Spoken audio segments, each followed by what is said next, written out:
Necessidade de aceitação, né, ampliando um pouco mais isso, você fica o tempo todo evitando a rejeição e ela volta para essa criança ferida. Todas as compulsões, a raiz é a mesma.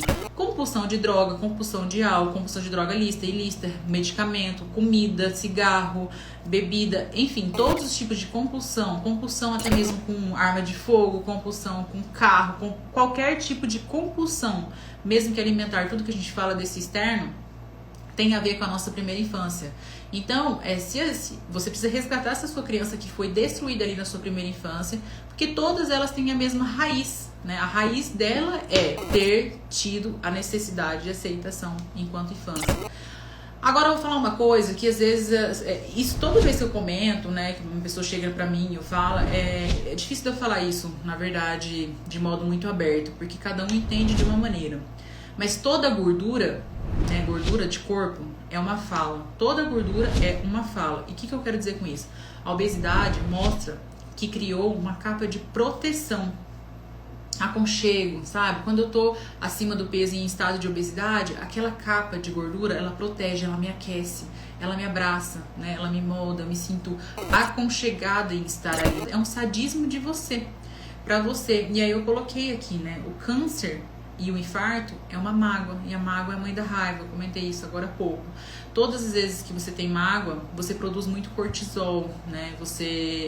Que você tá enfurecido, isso já aconteceu comigo, né? Em picos de estresse a gente produz muito cortisol, cabelo começa a quebrar, a pele começa a estourar, irritabilidade, insônia, tudo que a gente sabe que já faz mal. Eu vou falar um pouquinho mais adiante sobre isso. E aí você produz muito cortisol no seu corpo e aí vem toda a doença, todas as doenças, ela nasce primeiro no cérebro, no nosso sistema límbico, nas nossas emoções, e aí depois ela desce pro nosso corpo. Então assim, toda doença nasce no nosso cérebro e aí depois fala no nosso corpo, ou estômago, câncer, infarto, AVC. Então tudo isso nasce primeiro no nosso equilíbrio emocional. Todas as vezes que você tem mágoa, tem raiva, você tem um infarto, você produz cortisol, como eu disse aqui, necessidade que tem de ser aceito. E você não consegue ser aceito, você tem que aprender a aceitar esse olhar. Olhar e tentar entender e não comparar o outro o tempo todo. Faça com que você queira ser bonzinho, seja uma pessoa boa, de verdade, com limites, tá? Coloca a pessoa exatamente no lugar dela. Posso fazer agora? Posso. Ah, não, agora eu não posso. Então, Paula, você pode me ajudar aqui? Posso. Não, agora eu não posso. Então, a gente tem que ser uma pessoa boa, mas com limitações. Um altruísmo bom, né? Ter esse egoísmo tóxico longe da gente. O egoísmo racional sempre próximo. Por isso, penso primeiro em mim, depois eu penso no outro. O quarto fator aqui é a insegurança. Capacidade de convicção de quem você é. Isso que é segurança. Você tem a plena convicção de quem você é, isso não se abala. Quando saímos da nossa segunda infância, que é dos 6 aos 12 anos, então a gente sai da nossa segunda infância nos 12 anos, é como se eu pegasse um computador aberto, fiz 12 anos, eu fecho esse computador, a minha personalidade foi criada, a minha percepção de mundo foi criada, e agora a partir de então eu vou viver a vida do modo que eu fui ensinado, como eu fui ensinado. Foi como os pais falaram pra gente, não foi como eu tive como exemplo. O meu exemplo do meu seio familiar eu vou levar pra vida agora. Então, e aí eu vou buscar esse meu grupo social. Com quem eu tenho essa afinidade? Né? Qual grupo social que vai me aceitar? Por isso que a gente fala, ó, tem um fulano que tá vivendo com aqueles... Como que chama? Aqueles pessoal que é mais do heavy metal, anda de preto, né? Os góticos. Ah, não, aqui entrou pro grupo das patricinhas, porque eu me conecto mais. E aí sim, você vai buscar esse seu grupo social.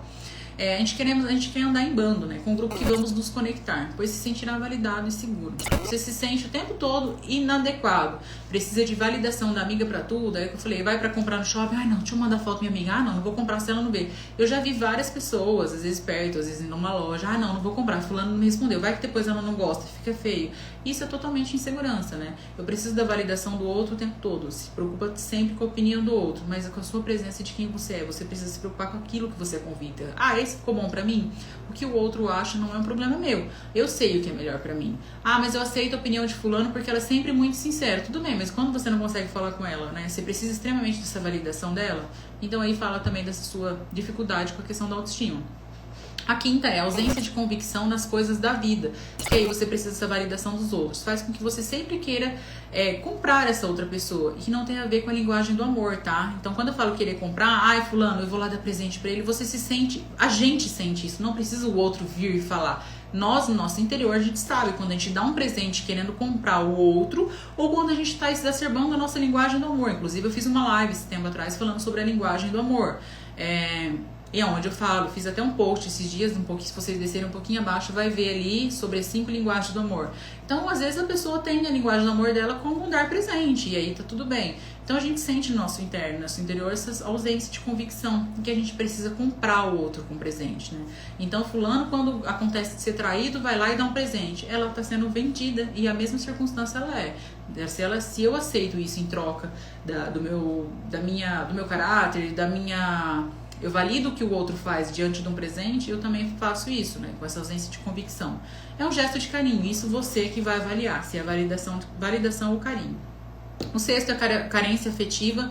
Se você avalia o outro de forma muito negativa, você não consegue validar quem você é. Lembrando que tudo isso acontece também na primeira e na segunda infância. Então, se você sempre está olhando para o outro de forma muito negativa, você não fala, né? Como eu disse, você não fala do outro, você fala de si. E aí você tende a viver relacionamentos abusivos, né? Normalmente, quando a criança ela foi... E eu falo isso porque tem, às vezes, criança que perdura para a sua vida adulta, que tem vício de paninho, de cheirar paninho, de abraçar... ursinho, mas isso aí tá desde a infância dele. Isso também é uma forma de ser falado, tá? Tá sendo falado pra você que alguma coisa precisa ser vista, precisa ser analisada. A gente não pode ter esse vício que seja, né, esse apego da nossa infância pra nossa fase adulta hoje. Precisa ser, sim, olhado pra isso e desconstruído essa forma de ter visto a sua infância. Então, às vezes, a criança... deixou a mãe, de repente, dar esse bichinho, fica aí, toma isso aqui, fica quieto um pouco. A criança, ela vai ter aquilo como apego. Então, na minha ausência, quando faltou o afeto do meu pai e da minha mãe, eu tava com esse bichinho. Então, ele foi o meu protetor, ele foi o meu amigo na hora que faltou os meus pais. Então, tem que tomar um pouquinho de cuidado com isso na nossa fase adulta. Fala desse comportamento ali no passado. Lembrando que eu tô trazendo aqui exemplo, tá? Então, não é de modo generalizado que a sua vida aconteceu isso. Às vezes, agora eu falando, você vai ficar pensando, putz, nossa, tem a ver, né? Eu tenho esse comportamento, pode ser aquilo que a Paula falou. E o sétimo é a vaidade, né? Sobre o que eu disse ali em cima. Boazinha para ser reconhecidas como tal. Aí você olha para aquela pessoa e é generosa, ela gosta de ser aquela pessoa que todo mundo fala, ai, fulana é muito boa. Nossa, eu pedi pra ela postar X, ela foi lá e postou, de graça. Não, mas eu pedi pra ela veio aqui e me ajudou. Ela faz questão de estar validando isso pros outros o tempo todo, né? Faz ação social, mas aí você conhece aquela pessoa e fala, ali tem, né? Alguma coisa que tá... de errado que não tá certo, né? A gente já sabe. Então, praticar o bem e ofertar ajuda, mas só pra validar a sua fraqueza.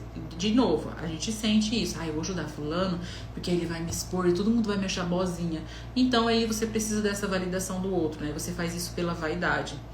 A autocrítica, ela está cada vez mais... a gente tem menos, né, essas autocríticas. O que é autocrítica? Eu olho pra mim e falo, nossa, eu preciso melhorar nesse ponto. Até essa semana eu falei alguma coisa pra uma seguidora que entrou no comentário e eu falei, toma cuidado, né? Porque isso aí é um sentimentalismo tóxico, né? Um sentimentalismo exacerbado. Não, nem tudo é sentimentalismo. Às vezes é só uma maneira de ver a vida.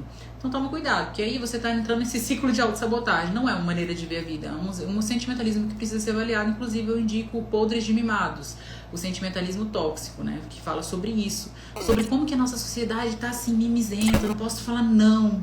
Eu não posso olhar porque você já tá olhando torto. Porque isso fala da autoestima, né? Da sua infância. E vem crescendo isso e vem entrando pra esse ciclo e cada vez alimentando mais. Não, porque eu sou muito frágil. Mas fulano falou tão grosso comigo que eu chorei. Lembrando que quando a gente chora muito, a gente sente pena de nós mesmos, né? Então, quanto mais eu choro, mais pena de mim eu tenho. Mais vitimismo eu torno. Vitimista eu torno. E tem gente que às vezes confunde esse vitimismo, que foi essa live que eu fiz sobre a depressão e como que é a funcionalidade disso, e também quanto a família é importante sobre a função paterna e materna. Já foi feita essa live falando sobre o equilíbrio emocional, né? Quanto a família é importante nisso tudo. Então, se a gente quer se tornar um eterno vitimista, a gente acredita que sempre o problema tá, a gente culpa o nosso pai e nossa mãe. Lembrando, os nossos pais, eles não têm culpa de quem nós somos, eles são responsáveis. E agora, o que eu faço com a minha vida daqui pra frente, a responsabilidade é minha.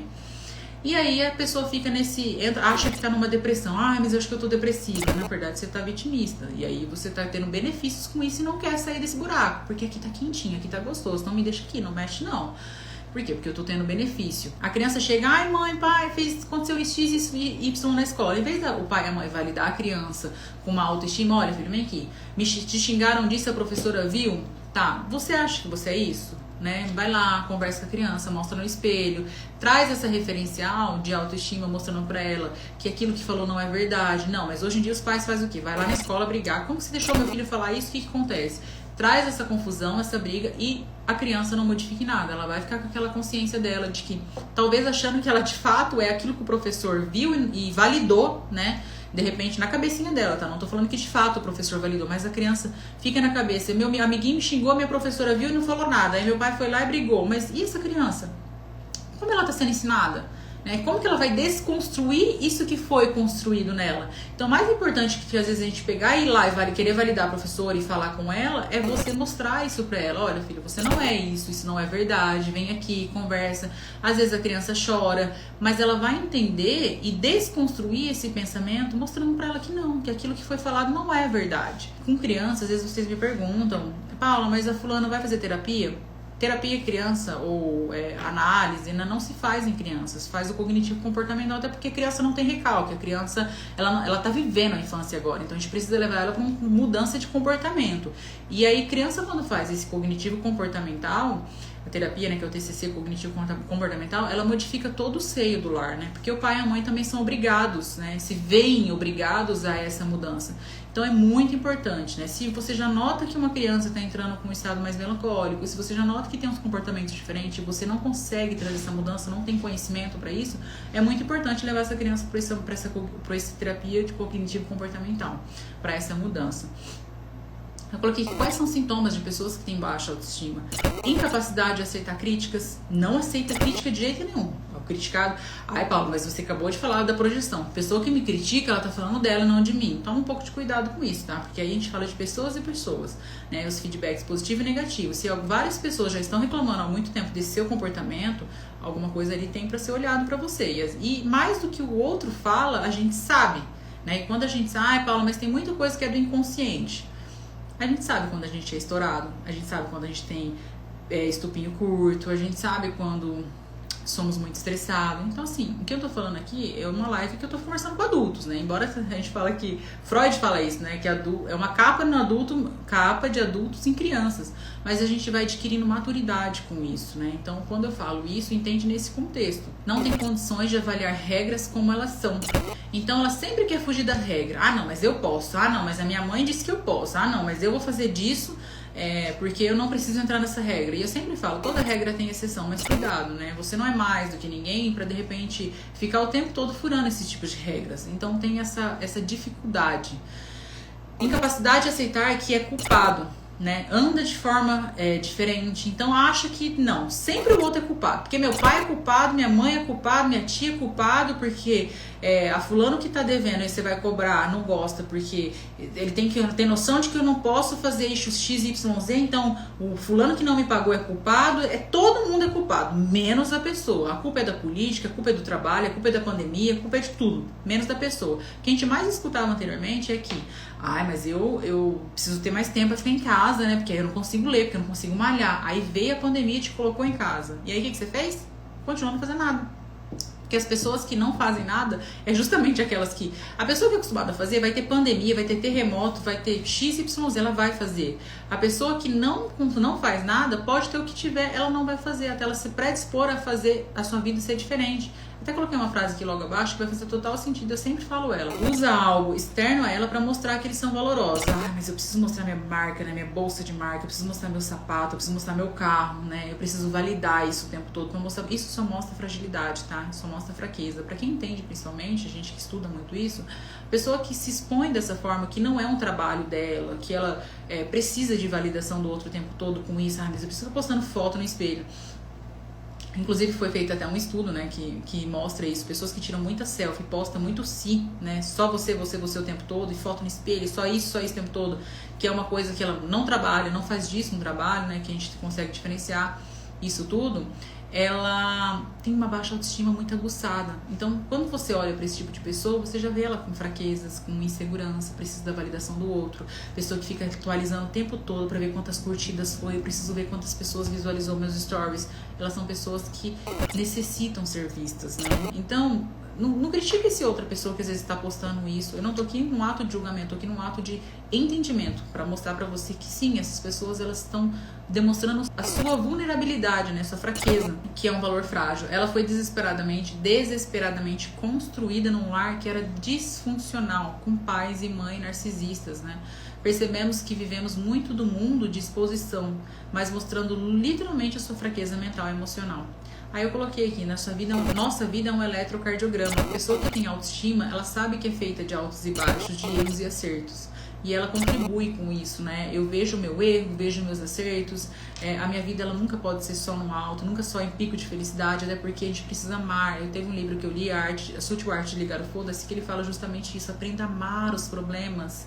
E eu falei nessa situação que a gente viveu em relação ao meu pai, que literalmente ele quase, a Camila aqui brinca, nossa, quase viu o sol do eterno, ele quase morreu mesmo. Meu pai tinha praticamente 2 dias, assim, que se a gente não fizesse o que a gente fez, ele teria morrido abaixo de Deus, obviamente. A gente fala que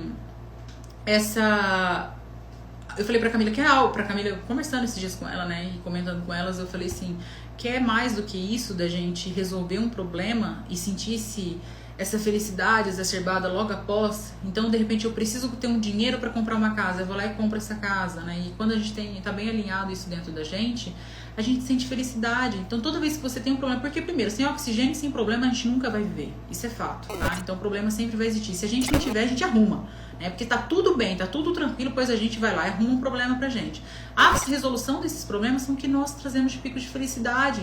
Então, aí é onde sobe o nosso eletrocardiograma. Resolvemos um problema, estamos felizes. Apareceu o problema, resolvi. Apareceu, resolvi. Agora, se eu vivo numa vida estagnada, falo que pior que isso, Paulo, ou a gente tá em ascensão, ou a gente tá descendo. Ou a gente tá subindo, a gente tá descendo. Eu falo até porque essa tatuagem minha tem tudo a ver com isso, né? É uma espiral. Ou a gente tá subindo, ou a gente tá descendo. E se eu tô estagnado? Eu tô descendo. Porque se eu não tô progredindo, eu não tô evoluindo, eu tô estagnado na vida, eu tô regredindo, né? Porque a vida nossa vive numa constante. A gente vive numa constante evolução.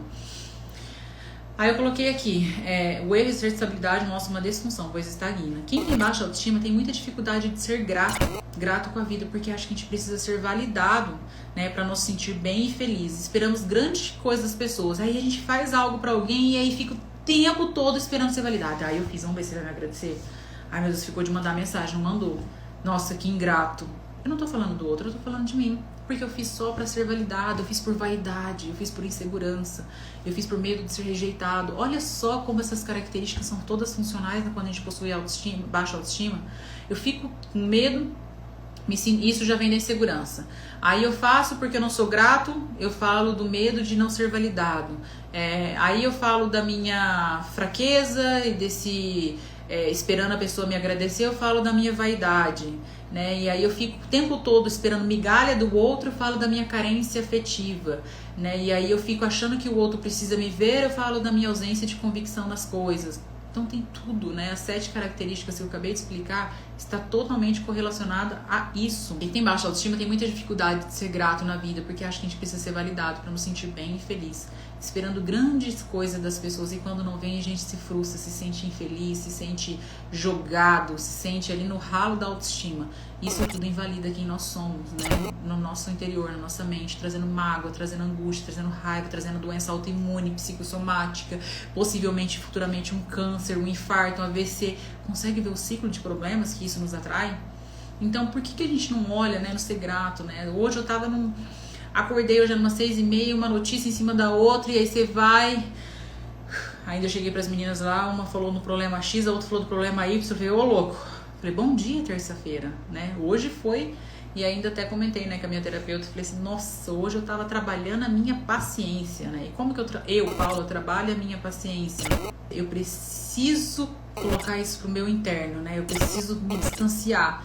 Você sabe que pra gente ver a ilha, a gente precisa se distanciar de uma ilha. Ninguém sabe que tá numa ilha até você se distanciar e ver que você tá. Eu, quando tô num ciclo de problemas, eu passei aí por esses 30 dias de ir para o hospital 3 vezes no dia, e vai, notícia ruim. E aí você olha, né, você passa agora por uma ressaca e aí a vida aqui fora, né, digamos, continua, né, problemas, contas, trabalho, funcionários, um ciclo de pessoas dependendo daquilo que é seu.